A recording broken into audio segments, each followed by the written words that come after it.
Hallelujah. കർത്താവിന്റെ വിലയേറിയ നാമത്തിനോട് സ്തോത്രം ചെയ്ത് അനുഗ്രഹിക്കപ്പെട്ട ഈ സമയത്തിനായി ദൈവത്തെ സ്തുതിക്കുകയാണ്. Price the Lord.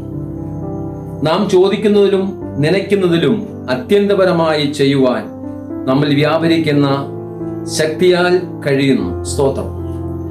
നാം ദൈവത്തോട് ചോദിക്കുന്നതിലും നനയ്ക്കുന്നതിലും അത്യന്തപരമായിട്ട് നമ്മെ നടത്തുവാൻ നമ്മെ വിളിച്ച ദൈവം, നമ്മെ വിളിച്ച് വേർതിരിച്ച് ദൈവ പൈതലാക്കി നിർത്തിയിരിക്കുന്ന ദൈവം തൻ്റെ മക്കൾ എന്തു കാര്യം അപേക്ഷിച്ചാലും അത് തരുവാൻ ശക്തനായ ദൈവമാണ്. നാം ചോദിക്കുന്നതിലും നനയ്ക്കുന്നതിലും അത്യന്തപരമായിട്ട് നമ്മെ നടത്തുവാൻ ശക്തനായ ദൈവം. Price the Lord. ദൈവത്തോട് നാം ചോദിക്കണം.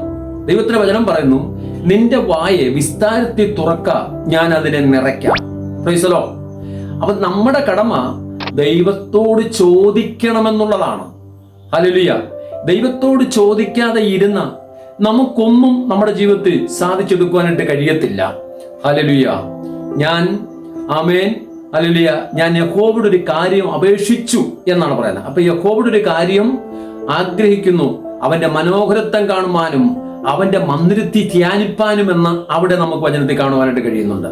ഉൽപ്പത്തി പുസ്തകം 15-ാം അധ്യായം 1-ാമത്തെ വാക്യം, അതിന്റെ 2-ാമത്തെ വാക്യത്തിലേക്ക് വരുമ്പോൾ അവിടെ ദൈവത്തിന്റെ വൃത്തനായിരിക്കുന്ന അഥവാ ദൈവത്തിന്റെ ദാസനായിരിക്കുന്ന അഥവാ വിശ്വാസിയുടെ പിതാവായിട്ട് ദൈവം മാറ്റി നിർത്തിയിരിക്കുന്ന വ്യക്തിയായിരിക്കുന്ന അബ്രഹാം ചോദിക്കുകയാണ്, ഞാൻ മക്കളില്ലാത്തവനാകുന്നുവല്ലോ. ആമേൻ. ഞാൻ സന്തതി ഇല്ലാത്തവനാകുന്നുവല്ലോ. എന്റെ അവകാശവും എന്റെ ഓഹരിയും എലയാസറായി തീരുവല്ലോ എന്ന് താൻ ദൈവത്തോട് ചോദിക്കുമ്പോൾ കർത്താവ് പറയുകയാണ്, നിനക്കൊരു സന്തതിയെ ഞാൻ തരും. ഹല്ലേലൂയ. അപ്പോൾ അവകാശമായിട്ടുള്ള സന്തതി. ഹല്ലേലൂയ. അബ്രഹാമിനോട് ആദ്യം പറഞ്ഞു, ആമേൻ. എന്താ അബ്രഹാമിനോട് പറഞ്ഞത്? ആമേൻ. Praise the Lord. ഞാൻ നിനക്ക് സന്തതി തരും എന്ന് പറഞ്ഞാൽ ആകാശത്തെ നക്ഷത്രങ്ങൾ പോലെയും കടൽ തീരത്തെ മണൽത്തരികളെ പോലെയും നിനക്ക് സന്തതികളെ വർദ്ധിപ്പിച്ചു തരുമെന്നാ പറഞ്ഞത്. എബ്രായ ലേഖനത്തിൽ വരുമ്പോൾ വിശ്വാസികളുടെ പിതാവ്, അതായത് ഇന്നുള്ള വിശുദ്ധന്മാരും ഇനി ഉണ്ടാകാൻ പോകുന്ന വിശുദ്ധന്മാരുടെയും ആമേൻ ഹല്ലേലൂയ പിതാവായിട്ടാണ് അബ്രഹാം നിൽക്കുന്നത്. എല്ലാവരുടെയും മാനവജാതിയുടെ പിതാവായിട്ടല്ല, പിന്നെയോ ആമേൻ കർത്താവായ യേശുക്രിസ്തുവിലൂടെ വിശ്വാസത്തിൽ വന്ന് ജനിക്കപ്പെട്ട വിശ്വാസ മക്കളുടെ പിതാവാണ് അബ്രഹാം. Price the Lord. അപ്പോ ഹല്ലേലൂയ, അബ്രഹാം ഒരു ചോദ്യം ചോദിച്ചത് അങ്ങനെയാ. എന്നാൽ നമുക്ക് ദൈവവചനത്തിൽ നമുക്ക് കാണുവാൻ കഴിയുന്നു. 19-ാം അധ്യായത്തിലേക്ക് വരുമ്പോൾ, ഉൽപ്പത്തി 19-ാം അധ്യായത്തിലേക്ക് വരുമ്പോൾ അവിടെ ദൂതന്മാര് 3 പേര് അവിടെ കടന്നു ചെല്ലുകയും ആമേൻ ഹല്ലേലൂയ അവരെ സ്വീകരിക്കുകയും അവരെ മാനിക്കുകയും ബഹുമാനിക്കുകയും ഭയപ്പെടുകയും ഒക്കെ ചെയ്തു. വേണ്ടതായിരിക്കുന്ന സ്വീകരണങ്ങൾ അവിടെ നടത്തി. അതിന്റെ ശേഷം ഹല്ലേലൂയ അവിടെ നിന്നും അബ്രഹാമിന്റെ ഭവനത്തിൽ നിന്നും അബ്രഹാമിന് കൊടുക്കുന്ന അനുഗ്രഹം ഒക്കെ കൊടുത്തു കഴിഞ്ഞതിന് ശേഷം അബ്രഹാം വീണ്ടും സോദോമിലേക്ക് പോകുവാൻ വേണ്ടി തിരിഞ്ഞപ്പോൾ അബ്രഹാം അടുത്തൊരു ചോദ്യം ചോദിക്കുകയാണ്. ദൈവം ചെയ്യാൻ പോകുന്ന കാര്യങ്ങൾ തന്റെ ദാസന്മാർക്ക് മറച്ചു വെക്കത്തില്ല എന്നാണ് അവിടെ നമുക്ക് കാണുവാനായിട്ട് കഴിയുന്നത്. അബ്രഹാം അവരെ യാത്ര അയക്കാനായിട്ട് വരുമ്പോൾ ആമേൻ ഹല്ലേലൂയ ഇവര് സോദോമിലേക്ക് തിരികെയാണ്. ഈ 3 പേരും, ഈ വന്നതായിരിക്കുന്ന 3 പേര് സോദോമിലോട്ട് തിരിയുമ്പോൾ ആമേൻ ഹല്ലേലൂയ അബ്രഹാം ഒരു ചോദ്യം ചോദിക്കുകയാണ്, ആ സോദോമിലേക്ക് ഞാൻ പോകുന്നു, അവിടുത്തെ നിലവിളി ഞാൻ കേൾക്കുന്നു എന്ന് വന്ന ദൂതന്മാര് പറയുകയാ. അവിടുത്തെ നിലവിളി ഞാൻ കേൾക്കുന്നു എന്ന് ആമേൻ യഹോവയാന്ന് ദൈവം പറയുമ്പോൾ യഹോവയാ ദൈവത്തിന് മുമ്പിൽ അബ്രഹാം വീണ് കിടന്നുകൊണ്ട് തന്റെ സഹോദരനായിരിക്കുന്ന ലോത്തിനു വേണ്ടി അപേക്ഷിക്കുകയാണ്. അപേക്ഷിക്കുന്നെങ്കിലാണ് ഹല്ലേലൂയ അവിടെ 50 നീതിമാന്മാരെങ്കിലും ഉണ്ടെങ്കിൽ ആ പട്ടണത്തെ നശിപ്പിക്കുമോ എന്ന് ചോദിച്ചു. അന്നേരം ദൈവം പറഞ്ഞു, ഇല്ല, 50 നീതിമാർ നിമിത്തം ഞാൻ നശിപ്പിക്കുകയില്ല.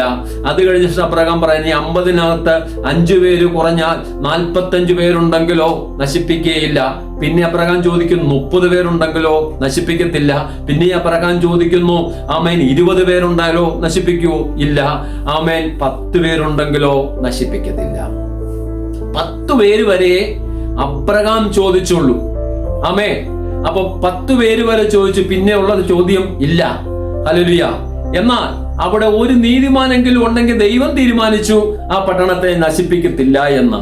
എന്നാൽ ലോത്തിനെ കുറിച്ച് പഠിക്കുമ്പോൾ ലോത്ത് ഹല്ലേലൂയ വലഞ്ഞ നീതിമാനായിട്ടാണ് നമുക്ക് വചനത്തിൽ കാണുവാനായിട്ട് കഴിയുന്നത്. കാരണം ആ ദേശത്തിന്റെ താമസവും അവിടുത്തെ ജീവിത സാഹചര്യങ്ങളും ഒക്കെ തനിക്ക് അനുകൂലമല്ലാത്ത സാഹചര്യമായിരുന്നുവെങ്കിലും ദൈവത്തെ ഭയത്തോടും ആമേൻ ഹല്ലേലൂയ വിറയലോടും കൂടി ഭജിച്ചു വന്ന ഒരു ഭക്തനായിരുന്നു ലോത്ത്. എന്നാൽ ലോത്ത് നിമിത്തം ആ പട്ടണത്തെ ദൈവം നശിപ്പിക്കുവാൻ തയ്യാറായില്ല. അതിന്റെ കാരണം എന്താണെന്ന് ചോദിച്ചാൽ ലോത്ത് ദൈവത്തിൽ വിശ്വസിച്ചു, ആ പ്രമാണത്തിനകത്ത് നിന്നതുകൊണ്ടാണ്. സോദോമിനെ പോലെ വ്യത്യസ്തമായ ഒരു ജീവിതം, ദൈവവിശ്വാസം ഉണ്ടായിരുന്നു. നമ്മൾ ഏത് ദേശത്ത് പാർത്താലും ഏത് മേഖലയിലായിരുന്നാലും ആമേൻ ഹല്ലേലൂയ പാർക്കുന്ന ദേശത്തിന്റെ വിശേഷതയല്ല, പിന്നെയോ നമ്മളിലുള്ള ദൈവത്തിന്റെ ആരാധനയും ദൈവവുമായിട്ടുള്ള ബന്ധവും ദൈവത്തോടു കൂടിയുള്ള സമർപ്പണ നമ്മിലാണ് അതുണ്ടാകുന്നത്, അതല്ലാതെ ദേശത്തല്ല. ദൈവവചനം പറയുന്നു, നീ ദേശത്ത് പാർത്ത് വിശ്വസ്തതയാചരിച്ചാൽ ആമേൻ ഹല്ലേലൂയ. അപ്പൊ ദേശത്ത് നീ പാർക്കണം, നീയാണ് വിശ്വസ്തത ആചരിക്കേണ്ടത്. ദേശം നന്നായിട്ട്, ദേശം നല്ലതായിട്ട് നമുക്കൊരിക്കലും ക്രിസ്തീയ ജീവിതത്തിലേക്ക് മുൻപോട്ട് പോകാനായിട്ട് കഴിയത്തില്ല. പിന്നെയോ നന്നാകേണ്ടത് നമ്മളാണ് നന്നാകേണ്ടത്. നമ്മൾ നന്നാകുമ്പോൾ, നമ്മൾ വിശ്വസിക്കുമ്പോൾ ദൈവത്തിന് നമ്മോട് ഇഷ്ടമാകും. അങ്ങനെ ദൈവത്തോട് നാം ചോദിക്കുന്ന വിഷയത്തിന്, അങ്ങനെയുള്ളവരുടെ വിഷയത്തിനാണ് ദൈവം മറുപടി കൊടുക്കുന്നത്. സ്തോത്രം, പ്രൈസ് ദി ലോർഡ്, ഹല്ലേലൂയ. അല്ലാതെ യോനായെ പോലെ ആമേൻ വഴിതെറ്റി അനുസരണക്കേട് കാണിച്ചിട്ട് ആമേൻ ഹല്ലേലൂയ പോകുന്ന ഒരു യോനായിക്ക് വന്ന വിപത്ത് എന്തുവാണ്? Amen hallelujah. ആ കപ്പലിലുള്ളവർക്കും അദ്ദേഹം മുഖാന്തരം ആമേൻ ഹല്ലേലൂയ ഭയങ്കര യാത്രയ്ക്ക് ക്ലേശമുണ്ടായി, തടസ്സമുണ്ടായി, പ്രശ്നങ്ങൾ ഉണ്ടായി, കപ്പൽ